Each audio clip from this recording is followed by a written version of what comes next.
Bismillahirrahmanirrahim. My name is Mohammad Fazan Shah and I welcome you all to my channel. So this is the second lecture in the series of Precision Engineering and Metrology Lab. In this lecture we will basically go into the depth of measurement systems. What are measurement systems? What are various kinds of measurement systems and how these are used in industries today, and what is the basics of a feedback measurement system. तो आज के lecture के हमारे ये motives होंगे. So the book that we are following is L&S Morris, Measurement and Instrumentation Principles, L edition. So in continuity to the previous lecture, so what is a measurement system applications? जो measurement system की applications basically हमारे पास क्या क्या हैं? इसको basically हम तीन major areas के अंदर डिफाइन कर सकते हैं जो हमारी एप्लीकेशंस हैं मेजरमेंट सिस्टम्स की. पहली हमारे पास रेगुलेटिंग ट्रेड है, दूसरी मॉनिटरिंग फंक्शंस है, और तीसरे हमारे पास है use in feedback control system के अंदर. रेगुलेटिंग ट्रेड हमारे पास वही है जिसके अंदर जो नॉर्मल जिसके अंदर हम बेसिकली ट्रेड करते हैं, सिंपल जो हमारी ट्रेड है जिसके अंदर हमारे पास जो कन्वर्जन यूनिट्स हैं वो लेंथ्स के हैं, वो मास के हैं, वो या वॉल्यूम के हैं हमारे पास. ठीक है, इस तरह के जो स्टैंडर्ड यूनिट्स हैं, जो फिजिकल क्वांटिटीज को हमने मेजर करने के लिए यूज करना है, वो उसको हम रेगुलेटिंग ट्रेड की कैडर के अंदर लेकर आते हैं. Applying instruments that measure physical quantities such as length, volume and mass in terms of standard units, ये हमारे पास रेगुलेटिंग ट्रेड है.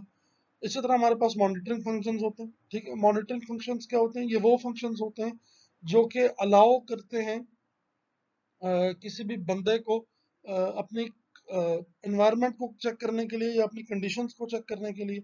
This provide information necessary to allow a human being to control some domestic और industrial operation और a process. ठीक है, अब जिस तरह हम एग्जांपल के तौर पे एक गार्डनर को हम थर्मामीटर दे दें और वो उसने अपना ग्रीन हाउस इफेक्ट के अंदर जाकर टेम्परेचर चेक करना हो कि अभी करंटली क्या चल रहा है जहाँ पे उसने प्लांटेशन की हुई है, तो ये बेसिकली मॉनिटरिंग फंक्शन है. ऐसा कोई भी फंक्शन जहाँ पे इंडस्ट्री के अंदर आपने देखा होगा जहाँ पे बॉयलर्स लगे होते हैं, वहाँ पे सेंसर्स लगे होते हैं हमारे पास मुख्तलिफ किस्म के, तो जाके जो हमारे पास बॉयलर ऑपरेटर है वो बेसिकली जाके टेम्परेचर चेक करता है कि बॉयलर के अंदर क्या टेम्परेचर चल रहा है, तो वो उसके मॉनिटर करके उसके हिसाब से अपने प्रोसेस को वेरी कर सकता है. तीसरी किस्म की जो हमारे पास टाइप है basically this is use in feedback control systems. ये हमारे पास जो मेन फोकस है हमारा वो इसके ऊपर है आजकल जो इंडस्ट्रीज का भी है कि use in feedback control systems के अंदर मेजरमेंट सिस्टम की क्या एप्लीकेशंस हैं. इस फीडबैक कंट्रोल सिस्टम हमारे पास बेसिकली दो किस्म के सिस्टम होते हैं. एक ओपन लूप सिस्टम होता है, एक फीडबैक कंट्रोल सिस्टम होता है. जो ओपन लूप सिस्टम है हमारे पास, उसके अंदर आपके पास और सिस्टम के ऊपर कोई मॉनिटरिंग कंडीशन नहीं होती. बेसिकली जिस तरह इनपुट आ रही है उसी तरह आपकी आउटपुट आ रही है. इनपुट और आउटपुट का कोई स्पेसिफाइड रिलेशनशिप नहीं है आपके पास. जब आपके पास फीडबैक सिस्टम आ जाता है तो आपके पास एक फीडबैक के अंदर एक आपके पास लूप के अंदर एक आपके पास चेक का एक मटेरियल आ जाता है. उसको आप यूज करते हुए अपनी आउटपुट को कंट्रोल कर सकते हैं और अपनी इनपुट का डेटा को आप वेरीफाई कर सकते हैं. इसकी जो डिटेल्स हैं वो इंशाल्लाह नेक्स्ट स्लाइड के अंदर अभी जो आएंगी वो हम देखते हैं. अब ये फिगर 1.1 के अंदर एक सिंपल क्लोज लूप सिस्टम है आपके पास. अब ये सिस्टम शो क्या कर रहा है आपके पास? It is a temperature control system basically in which the temperature TA of a room is to be maintained at a reference value TD. अब इस ब्लॉक डायग्राम को बेसिकली आपको समझने की जरूरत है कि सबसे पहले तो आपके पास ये एक रेफरेंस वैल्यू है TD. रेफरेंस वैल्यू बेसिकली वो वैल्यू होती है जो आप सिस्टम को इनपुट देते हैं. ठीक है, फिर उसमें उसके आगे ये यहाँ पे आपके पास एक कंपैरेटर लगा हुआ है. कंपैरेटर बेसिकली क्या होता है? वो आपकी इनपुट वैल्यू को कंपेयर करता है. ठीक है, इसके अंदर आपके पास कंपैरेटर का फंक्शन पॉजिटिव भी हो सकता है और नेगेटिव भी हो सकता है. ठीक है, उसके बाद आप लोगों के पास एरर सिग्नल लगा हुआ है. ठीक है, एरर सिग्नल समझने से पहले पहले आप लोग समझें कि ये आपके पास रेफरेंस वैल्यू है बेसिकली. ठीक है, TD, और ये जो आपके पास रूम का टेम्परेचर आ रहा है ये बेसिकली आप लोगों की आउटपुट है. ठीक है, अब TA आपके पास आउटपुट है, TD आप लोगों के पास इनपुट है.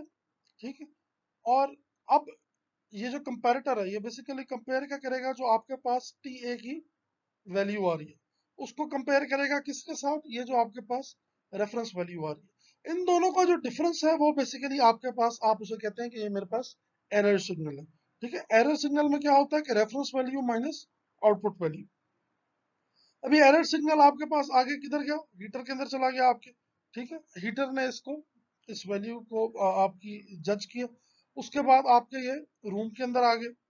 ठीक है, हीटर से वैल्यू आपके पास आपके रूम में आ रही है, और रूम से आपको आपके रूम का टेम्परेचर पता लग रहा है। ठीक है, और अब ये आपके पास फीडबैक में क्या लगा हुआ है, फीडबैक में बेसिकली आपके पास टेम्परेचर मेजरिंग डिवाइस लगी हुई है आपकी, जो कि आपको बताएगी आपके रूम का क्या टेम्परेचर है। टेम्परेचर मेजरिंग डिवाइस जिस तरह आपके पास थर्मोकपल भी हो सकता है, आप लोगों के पास थर्मामीटर भी हो सकता है, थर्मिस्टर भी हो सकता है। ठीक है, तो ये बेसिकली आपकी फीडबैक डायग्राम है एक सिंपल टेम्परेचर सिस्टम।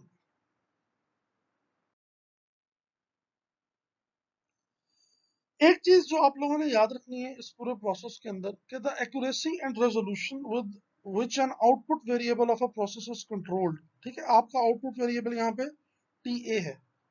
तो एक्यूरेसी, और जिस एक्यूरेसी और रेजोल्यूशन के साथ आपका आउटपुट वेरिएबल कंट्रोल है, can never be better than the accuracy and resolution of the measuring instrument use. ठीक है, ये जो आपका मेजरिंग इंस्ट्रूमेंट है, इसकी रेजोल्यूशन बहुत ज्यादा होनी चाहिए।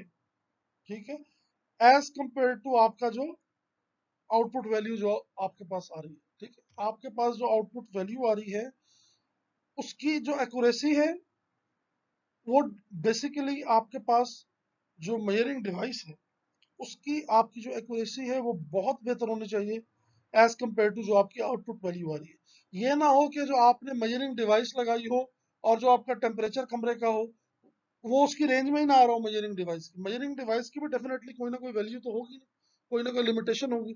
तो आपने रूम टेम्परेचर की जो वैल्यू आ रही है, तो बेसिकली कहने का मतलब ये है कि जो आपके पास वैल्यू आ रही है वो आउटपुट जो आ रही है उसको मेजर करने के लिए जो आपने डिवाइस लगानी है, उसकी एक्यूरेसी ज्यादा होनी चाहिए जो आपके पास आपकी मेजरिंग वैल्यू आ रही है। तो एलिमेंट्स बेसिक कौन कौन से होते हैं एक मेजरिंग सिस्टम के, जो ऑटोमेटिक मेजरिंग सिस्टम्स हैं हमारे पास आजकल, उनके अंदर बेसिक एलिमेंट्स कौन कौन से लगे होते हैं। A measuring system exists to provide information about the physical value of some variable being measured. तो ये तो आपको पता है। In simple cases, the system can consist only of a single unit that gives an output reading or signal according to the magnitude of the unknown variable applied to it. अब इस जुमले का मतलब ये हुआ कि ये जो आप लोगों का सिस्टम है, ठीक है, it basically consist of a single unit. ये एक सिंगल यूनिट सिस्टम है बेसिकली। ठीक है, अब इट गिव्स आउटपुट रीडिंग और signal according to the magnitude of the unknown variable applied to it. जो वेरिएबल आपने अप्लाई किया है एज एन इनपुट, उसके अगेंस्ट ये आपको आउटपुट देगा। ठीक है, लेकिन ये तो आपके पास सिंपल सा हो गया ना, कि जो आपने इनपुट दी, सेंसर ने उसको सेंस किया, उसको कन्वर्ट किया, सिग्नल को प्रोसेस किया और आपको output they the. However, in more complex measurement situations, a measuring system consists of several separate elements as shown in figure 1.2। तो इस फिगर के अंदर बेसिकली जो आपको शो किया हुआ सिस्टम, ये एक कम्प्लेक्स सिस्टम है। जो आपके पास नॉर्मल सिस्टम होता है उसके अंदर क्या होता है कि ये आपकी बेसिकली इनपुट आ रही है। ठीक है, और दरमियान में आपका कोई प्रोसेसर लगा हुआ है या सेंसर लगा हुआ है, और वो आगे उसके आपके आउटपुट आ रहे हैं। पर अगर आपके पास सिंपल जो सिस्टम है वो कम्प्लेक्स हो जाए, तो फिर उस कम्प्लेक्स सिस्टम में आपके पास ये सारी चीजें होती हैं। अब आने वाली नेक्स्ट स्लाइड्स के अंदर हम इसको मजीद देखते हैं।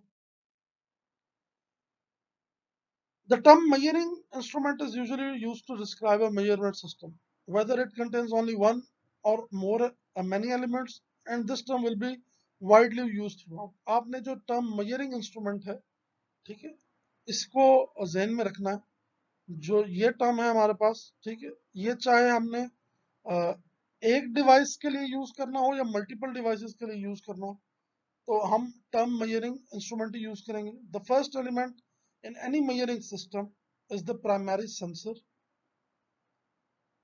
जो आपके पास सेंसर है, ये सबसे पहला एलिमेंट है, क्योंकि सबसे पहले आपने सेंस करनी है जो आपकी इनपुट आ रही है, जो डाटा आप इनपुट दे रहे हैं उसे, ठीक है। सेंसर उसको सेंस करेगा और उसके अकॉर्डिंग आपको आउटपुट देगा, ठीक है। The first element in any measuring system is the primary sensor. This gives an output that is a function of the measurand, ठीक है। ये बेसिकली आपको आउटपुट देगा, और वो आउटपुट क्या होगी, वो फंक्शन होगी आपके इस इनपुट की। अब सेंसर को थोड़ा सा डिटेल में देखते हैं। इस सेंसर के लिए बेसिकली जो फंक्शन हमने आपको बेसिकली जो इनपुट और आउटपुट का फंक्शन है,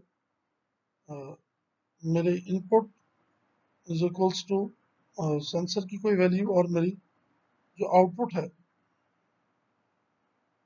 ठीक है। Most of the cases this function is basically linear, और approximately this system is linear. Linear का क्या मतलब है कि जैसे जैसे इनपुट बढ़ती जाएगी वैसे वैसे आपकी आउटपुट भी बढ़ती जाएगी। Some examples of primary sensors are liquid in a glass thermometer. ये जो आप लोगों के पास नॉर्मल थर्मामीटर है, ये बेसिक सेंसर है आपके पास। इसके अंदर आपका क्या होता है कि बॉडी का टेम्परेचर मेजर करते हैं, और जो उसके अंदर मर्करी का लेवल होता है वो आहिस्ता आहिस्ता बढ़ता जाता है, ठीक है। इसी तरह आपके पास थर्मोकपल है और एक स्ट्रेन गेज है। इन सेंसर्स की जो डिटेल्स है इंशाल्लाह वो हम अपकमिंग जो हमारे लेक्चर्स होंगे लैब के उसके अंदर देखेंगे, और इनको एक्सपेरिमेंटली भी हम देखेंगे कि सेंसर्स क्या होते हैं। In case of mercury in glass thermometer, the output reading is given in terms of the level of the mercury, ठीक है ना। जो हमारे पास बेसिक थर्मामीटर है इसके अंदर क्या होता है कि आपके पास जो मर्करी है वो आपका बेसिकली बताता है कि टेम्परेचर आपकी बॉडी का कितना है, ठीक है। And so this particular primary sensor is also complete measurement system in itself, ठीक हो गया। However, in general, the primary sensor is only part of the measuring system. There are various type of primary sensors available for measuring a wide range of physical quantities. Uh, Generally, उस अगर हम बात करें तो sensor एक सिर्फ part है आपके पास मेजरमेंट सिस्टम का। सेंसर टोटली आपकी वैल्यू को ना कन्वर्ट करता है, ना उसको वो एम्पलीफाई कर सकता है। इसके लिए आप लोगों को और यूनिट्स लगाने पड़ते हैं। अब जो ये यूनिट्स हैं सारे इनके डिस्कस करते हैं बेसिकली ये क्या होते हैं।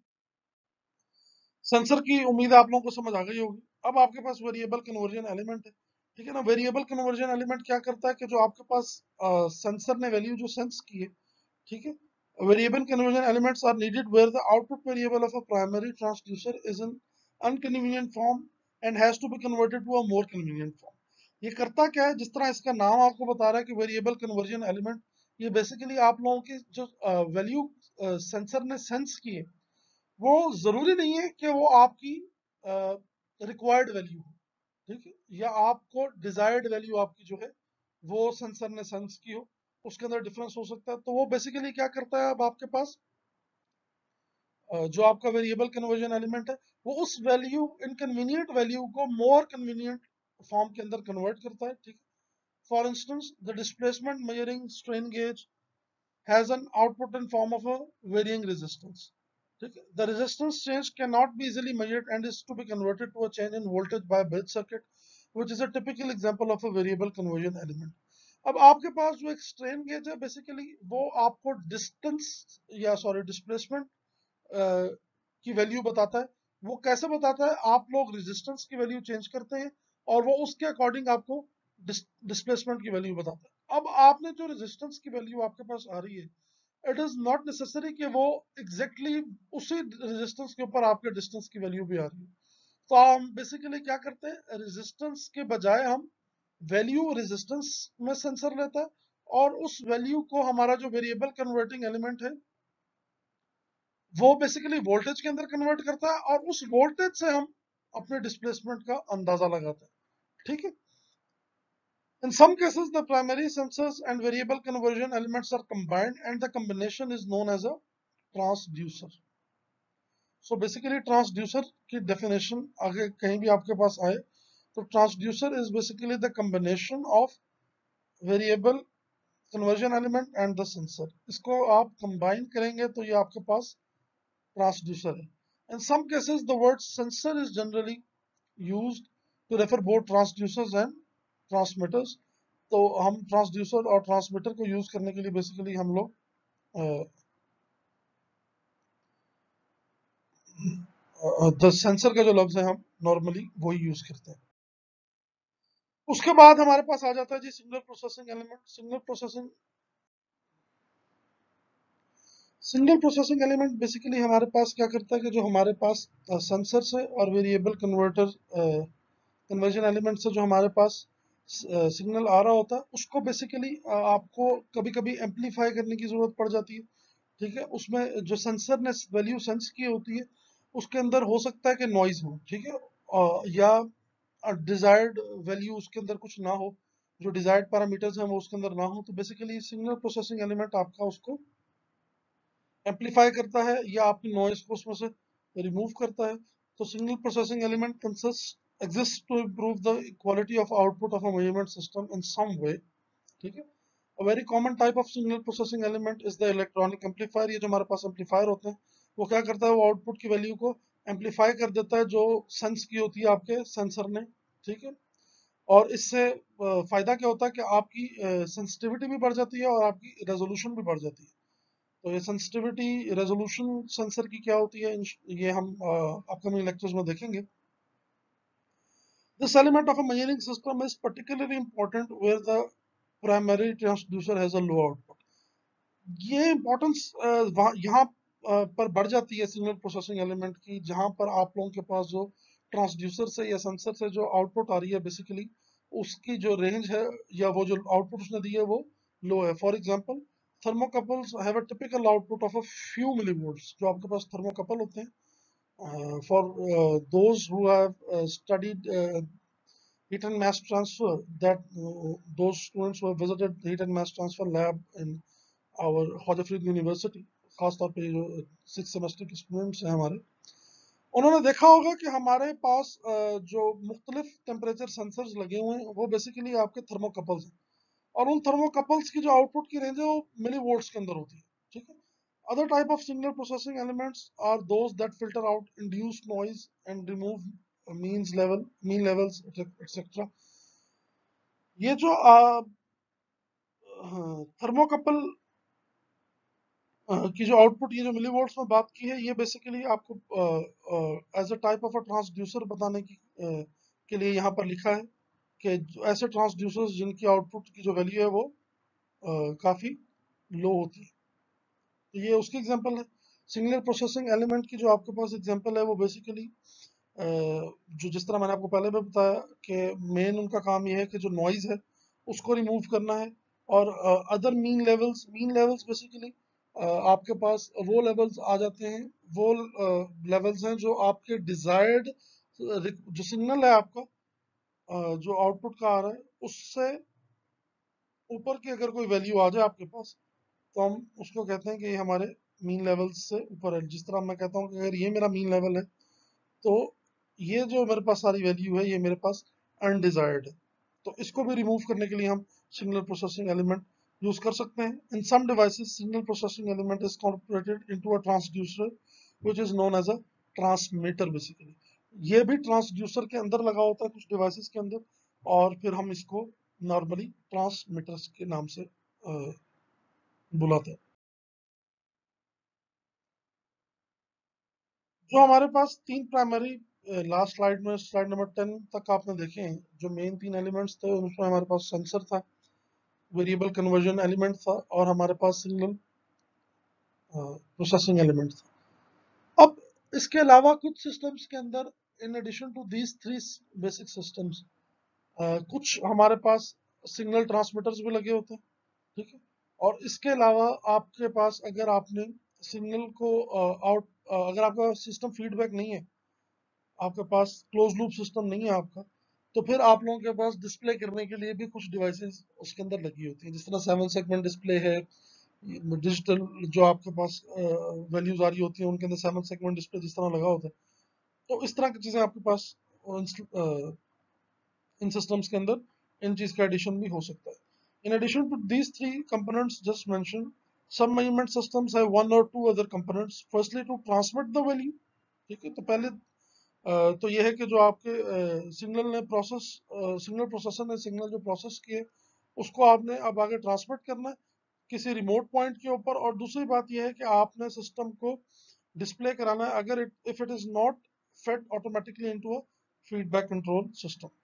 Signal transmission is needed when the observation or application point of the output of a measurement system is some distance away from the site of the primary transducer. तो सिग्नल ट्रांसमिशन वहां पे जरूरत पड़ती है जहां पे जो आपका एप्लीकेशन पॉइंट है, आउटपुट जहां जिस पॉइंट पे आपकी आउटपुट आ रही है वो आपकी आउटपुट दूर है आपके ट्रांसड्यूसर से या आपके सेंसर से। मतलब आपके आउटपुट और आपके सेंसर के दरमियान डिस्टेंस है, तो वहां पे आप लोग सिग्नल ट्रांसमिशन यूज करेंगे।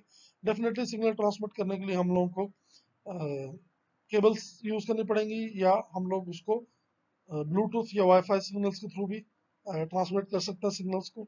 Sometimes this separation is made solely for the purpose of convenience, but more often it follows from the physical inaccessibility and environmental usability of the site of the primary transducer for mounting the signal presentation and recording unit. अब जिस तरह ये हमारे पास जो control rooms जहाँ पे बने होते हैं, अब कंट्रोल रूम के अंदर बेसिकली क्या होता है, आपके पास सारी वैल्यूज आ रही होती है एक कंप्यूटर की स्क्रीन के ऊपर, पर जो आपकी ऑन साइट जो सेंसर्स लगे होते हैं वो आपके जहाँ आपकी साइट के ऊपर लगे होते हैं, और आप कंट्रोल रूम के अंदर बैठ के अपने सारे वेरिएबल्स को देख रहे होते हैं, जो आउटपुट वेरिएबल्स आपके पास मुख्तलिफ आ रहे होते हैं। सिग्नल ट्रांसमिशन जिस तरह मैंने आपको बताया कि केबल के थ्रू भी की जा सकती है, ठीक है, which is often screen to minimise signal corruption by induced electrical noise. और जो ये केबल्स होती है make it is made sure कि आपके पास जो ये सिग्नल है it is corruption free. Basically corruption free का मतलब ये है कि उसके अंदर कोई नॉइज ना आ जाए, कोई एक्स्ट्रा उसके अंदर एक्सटर्नल उसके अंदर कोई नॉइज ना हो, एक्सटर्नल कोई वाइब्रेशंस ना हो, एक्सटर्नल उसके अंदर कोई एरर ना हो। However, fiber optic cables are being used in ever increasing numbers in modern installation, in part because of their low transmission loss and imperviousness to the effects of the electrical and magnetic field. तो आजकल जिस तरह आप लोगों को पता है कि दौर ही फाइबर ऑप्टिक केबल्स का है, तो फाइबर ऑप्टिक केबल को यूज करने का सबसे बड़ा फायदा क्या है कि उनके जो ट्रांसमिशन लॉस है वो बेसिकली कम है, ठीक है, और इलेक्ट्रिक और मैग्नेटिक फील्ड को भी वो कम सेंसिटिव है वो इलेक्ट्रिक और मैग्नेटिक फील्ड के लिए भी। The final optional element in a measurement system is the point where the measurement system signal is basically utilized. In some cases, this element is omitted altogether because the measurement system is used as part of an automatic control scheme and the transmitted signal is fed directly into the control system. अब basically ये जो आपके पास आप लोगों की जो output आ रही है, जो मेजर्ड सिग्नल आप लोग यूटिलाइज कहाँ पे कर रहे हैं, सबसे ज्यादा नेसेसिटी इस चीज की सबसे ज्यादा जरूरी ये है इस पूरे सिस्टम के अंदर कि जो आपके पास सिग्नल आ रहा है आउटपुट पे उसको आप लोग यूज कैसे कर रहे हैं और कहाँ पे यूज कर रहे हैं। कुछ केसेस के अंदर ये जो आपके पास ऑप्शन है मेजरमेंट सिग्नल की यूटिलाइजेशन वाला, ये और पूरे का पूरा ही हम सिस्टम जो है इसको हम ओमिट कर देते हैं, इसको हम यूज ही नहीं करते, क्योंकि बेसिकली हमारे पास जो सिस्टम है वो फीडबैक में लगा होता है, ठीक है। जो फीडबैक का मतलब ये है कि जो हमारा सिग्नल आ रहा है, मेजर्ड सिग्नल जो आ रहा है पूरा प्रोसेस होने के बाद उसको हमने डायरेक्टली फीड किया हुआ है किसी ऑटोमेटिक कंट्रोल स्कीम के अंदर। In other cases, this element in the measurement system takes the form either of a signal presentation unit, ठीक है, जो ये है हमारे पास, या तो वो इस शक्ल में आपके पास मौजूद होगा, ठीक है, और of a signal recording unit, या प्रेजेंटेशन यूनिट की फॉर्म में होगा या वो सिग्नल को रिकॉर्ड कर रहा होगा। These take many forms according to the requirements of the particular measurement application. अब आप लोगों ने बेसिकली मेजरमेंट इंस्ट्रूमेंट तो पढ़ लिया, मेजरमेंट सिस्टम क्या होता है, उसके अंदर सेंसर लगे होते हैं, ABCXYZ ये सब कुछ चीजें हमने पढ़ ली जो आपके पास फर्स्ट 13 स्लाइड्स थी। अब बेसिकली इस सारे सिस्टम के अंदर जो चीजें लगी हुई हैं इनको आपने सिलेक्ट कैसे करना। The starting point in choosing the most suitable instrument to use for the measurement of a particular quantity in a manufacturing plant or other system is the specification of the instrument characteristics required, especially parameters like the desired measurement accuracy, resolution, sensitivity, and dynamic performance. आपने जो system select करना है, basically आपने देखना है कि जो मेरी रिक्वायरमेंट क्या है, ठीक है? और उस रिक्वायरमेंट के अगेंस्ट मेरा जो इंस्ट्रूमेंट मैं यूज कर रहा हूँ उसकी कैरेक्टरिस्टिक्स क्या है मेरे पास। कैरेक्टरिस्टिक्स, जो बेसिक कैरेक्टरिस्टिक्स हैं आपकी, सबसे पहली तो ये है कि क्या ये मेरी डिजायर्ड एक्यूरेसी की वैल्यू देगा मुझे, जो मैं सिस्टम मेजरमेंट सिस्टम लगाने लगा हूँ। इस सिस्टम की रेजोल्यूशन क्या है, इस सिस्टम की सेंसिटिविटी क्या है, ठीक है ना, और इस सिस्टम की डायनामिक परफॉर्मेंस क्या है, ठीक। ये डायनामिक परफॉर्मेंस, सेंसिटिविटी, रेजोल्यूशन, इन सब की डेफिनेशंस इंशाल्लाह हम अपने नियर फ्यूचर जो लेक्चर आएंगे जरूर उसके अंदर पढ़ेंगे।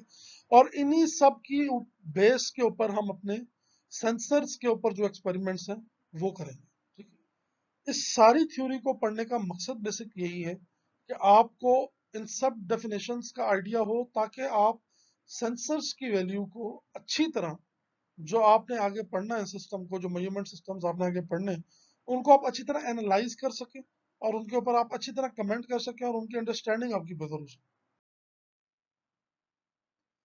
So it is also essential to know the environmental conditions that the instrument will be subjected to, ठीक है।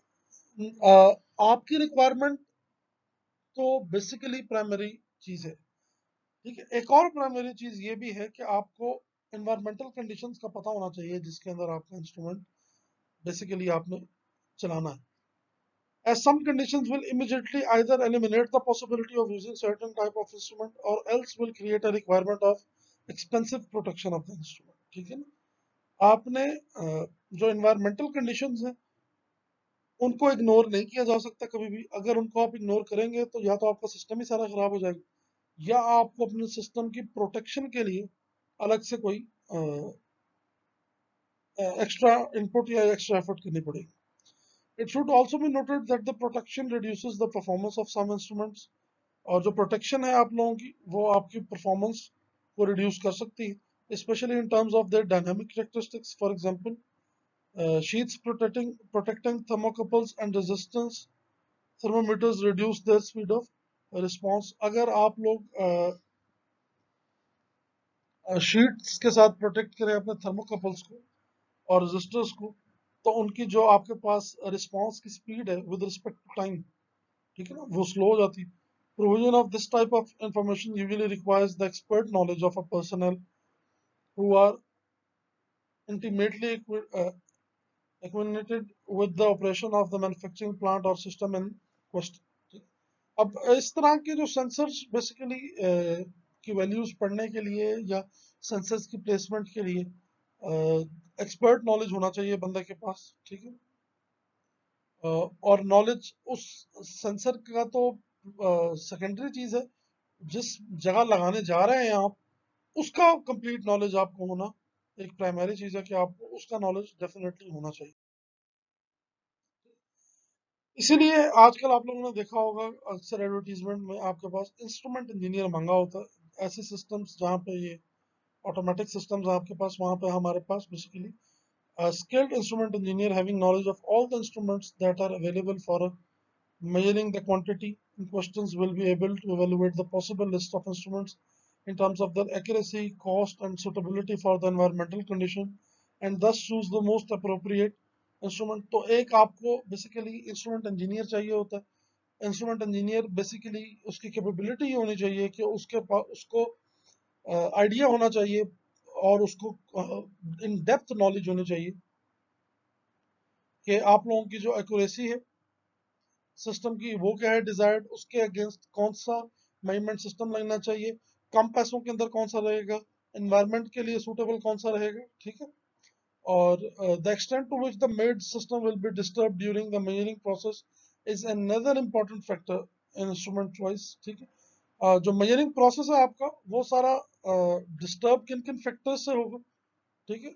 ये भी आपको खास ख्याल रखना है इस चीज का भी जब आप इंस्ट्रूमेंट अपना सिलेक्ट कर रहे हो। For example significant pressure loss can be caused to the measurement system in some techniques of flow measurement, ठीक है।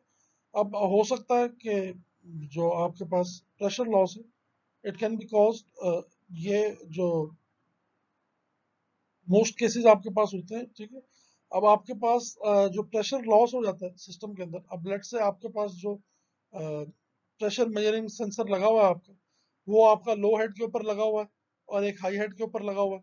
ठीक है, अब जो जहाँ पे आपके पास लो हेड के ऊपर जो फ्लो सेंसर लगा हुआ है, उसने आपका प्रेशर को उस तरह सेंस ही नहीं किया। ठीक है, तो जो आपका प्रेशर लॉस आया बीच में ड्यू टू एनर्जी लॉसेस और फ्रिक्शन लॉसेस और बेंड लॉसेस।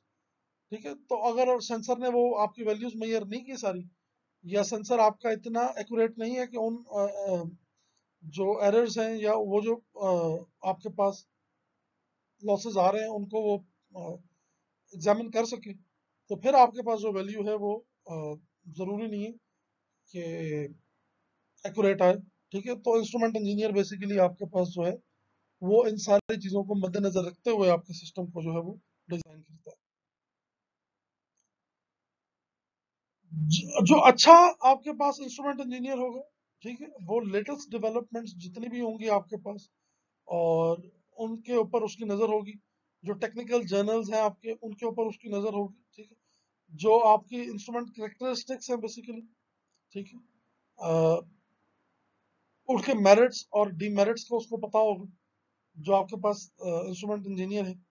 और उसको पता होगा कि मेरे पास जो एक्यूरेसी है और जो कॉस्ट है वो कैसे वेरी कर रही है, और मुझे उसको कैसे मेंटेन करना है कि मुझे कम कॉस्ट के अंदर हाईली एक्यूरेट सिस्टम डिजाइन करना है, या मुझे उसकी जो प्लेसमेंट है वो करवानी है। ठीक है, इनिशियल कॉस्ट जो है आपके पास सिस्टम के अंदर, इस सारे प्रोसेस के अंदर, in consequence of this the initial cost of an instrument often has a low weighting in the valuation exercise. ठीक है, आपके पास जो इनिशियल कॉस्ट है सिस्टम की, उसकी कोई इतनी वेटेज नहीं होती एक्चुअली। ऐसा कोई सिस्टम जो ऑटोमेटिक सिस्टम्स होते हैं ना, इनकी जो आपके पास लाइफ है, उसके आप देखते हैं कि 4 साल 5 साल 6 साल के बाद सिस्टम क्या मेरा इतना ही एक्यूरेट होगा जितना ये पहले दिन है। ठीक है, तो अपनी उस एक्यूरेसी को बरकरार रखने के लिए जो आपका कैपिटल कॉस्ट है, जो आपकी इनिशियल कॉस्ट है, वो बिल्कुल उसके आगे कोई मायने नहीं रखती। Cost is very strongly correlated with the performance of an instrument as measured by its static characteristics. Increasing the accuracy or resolution of an instrument, for example, can only be done at a penalty of increasing its manufacturing cost. ठीक है, आपने अगर accuracy बढ़ानी है, आपने system की resolution बढ़ानी है, तो ये याद रखिएगा कि आपको अपनी मैन्युफैक्चरिंग कॉस्ट जो है वो भी बढ़ानी पड़ेगी। सो कॉस्ट जो है वो आप लोगों के पास बेसिकली बहुत अहम रोल प्ले करेगी।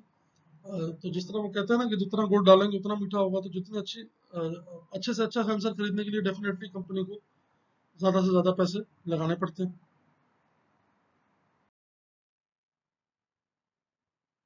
As a general rule, a good assessment criterion is obtained if the total purchase cost and estimated maintenance cost of an instrument over its life are divided by the periods of its expected life. The figure obtained is thus a cost per year. ठीक है, अब basically जो assessment criteria है वो ये है कि total purchase जो आपने कॉस्ट, आपकी जो टोटल परचेज कॉस्ट आई है, और जो आपकी एस्टिमेटेड कॉस्ट मेंटेनेंस की जो कॉस्ट है, ठीक है, through out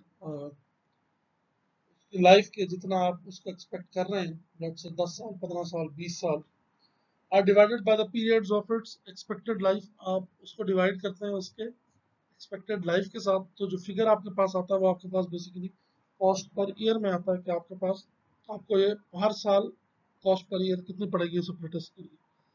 However, this rule becomes modified where instruments are being installed on a process whose life is expected to be limited, perhaps in the manufacture of a particular model of a car. इस तरह के जो rules हैं वो modify हो जाते हैं instruments के अंदर, जो कि इंस्टॉल हुए होते हैं ऑन अ प्रोसेस जिसकी लाइफ बड़ी लिमिटेड होती है। ठीक है, जिस तरह किसी का कार का कोई पर्टिकुलर मॉडल है स्पेसिफिक, जिस तरह स्पोर्ट्स कार्स हैं आपके पास, इस तरह की जो चीज़ें हैं, इनके अंदर जो ये रूल है ये बेसिकली थोड़ा सा मॉडिफाई हो जाता है। Then the total cost can only be divided by the period of the time that instrument is expected to be used for. फिर जो आपके पास मेंटेनेंस कॉस्ट वगैरह को नहीं हम डालते, बस टोटल कॉस्ट को हम डिवाइड कर देते हैं उसकी लाइफ के साथ जो एक्सपेक्टेड लाइफ है उसकी 3 साल 4 साल, unless an alternative use for the instrument is envisaged at the end of this period. तब तक हम ये कॉस्ट वेरी नहीं करते जब तक आपके पास उसका कोई नया यूज, जो इंस्ट्रूमेंट सिस्टम उसके अंदर लगा हुआ उसका कोई नया यूज आपके पास ना हो. Summarize therefore, instrument choice is a compromise between its performance characteristics, its ruggedness, its durability, its maintenance requirement and its purchase cost. तो इन 4-5 चीज़ों के दरमियान में बेसिकली आप वो किसी एक पे कंप्रोमाइज करते हैं, कोई एक चीज़ आपको अच्छी मिल जाती है, ठीक है. To carry out such an evaluation properly, the instrument engineer must have a widely knowledge of the range of instrument available for measuring particular physical quantities, and he/she must also have a deep understanding of how instrument characteristics are affected by particular measurement situations and operating conditions. तो जो instrument engineer है, जैसा कि मैंने आप लोगों को पहले भी बताया कि उसका रोल यहाँ पे बहुत ज़्यादा हो जाता है कि उसको इन सारी चीज़ों के दरमियान में से अपने डिज़ायर्ड चीज़ निकालनी पड़ती है, ठीक है ना, और उसको सिस्टम की अंडरस्टैंडिंग बहुत ज़्यादा होनी चाहिए. How instrument characteristics are affected by particular measurement situations and operating conditions, कि आपका सिस्टम जो है वो वेरी कैसे कर रहा है मेजरमेंट सिचुएशंस के अंदर और मुख्तलिफ ऑपरेटिंग. ये परफॉर्मेंस करेक्टरिस्टिक्स हैं, बेसिकली स्टैटिक करेक्टरिस्टिक्स हैं, डायनामिक करेक्टरिस्टिक्स हैं, एनवायरमेंटल करेक्टरिस्टिक्स हैं. स्टैटिक के अंदर आपके पास सेंसिटिविटी आ जाता है, जीरो ऑफसेट आ जाता है, लिनियरिटी आ जाता है, रेंज आ जाता है. इस तरह डायनामिक के अंदर आपके पास रिस्पॉन्स टाइम आ जाता है, उसके डंपिंग फैक्टर आ जाता है, फ्रीक्वेंसी आ जाती है, फिर नेचुरल फ्रीक्वेंसी आ जाती है. एनवायरमेंटल के अंदर आपके पास ऑपरेटिंग टेम्परेचर है, रेंज है, ओरिएंटेशन है और वाइब्रेशन शॉक है. तो ये जो आपको कैरेक्टरिस्टिक्स हैं परफॉर्मेंस की, ये आपको गाहे बगाहे मेरे लेक्चर्स में नज़र आती रहेंगी, क्योंकि इनके ऊपर ही हमारी सेंसर की सिलेक्शन डिपेंड कर रही होगी. होप्स हो कि आप लोगों को आज का लेक्चर समझ आ गया होगा. तो इस प्रेजेंटेशन के साथ हम अपने मेजरमेंट सिस्टम को कंक्लूड करते हैं, जो हमने प्रीवियस लेक्चर में पढ़ा और जो आज के लेक्चर में पढ़ा. इंशाल्लाह इसके बाद हम थोड़ा सा एरर्स को डिस्कस करेंगे कि एरर्स क्या होते हैं, और उसके बाद इंशाल्लाह हम अपने सेंसर्स को डिस्कस करेंगे और सेंसर्स को प्रैक्टिकली थोड़ा सा देखने की कोशिश करेंगे कि मुख्तलिफ किस्म के सेंसर्स प्रैक्टिकली काम कैसे करते हैं, उनके प्रैक्टिकल एप्लीकेशंस क्या हैं. Hope so you have understood the lecture. Thank you so much and Allah Hafiz.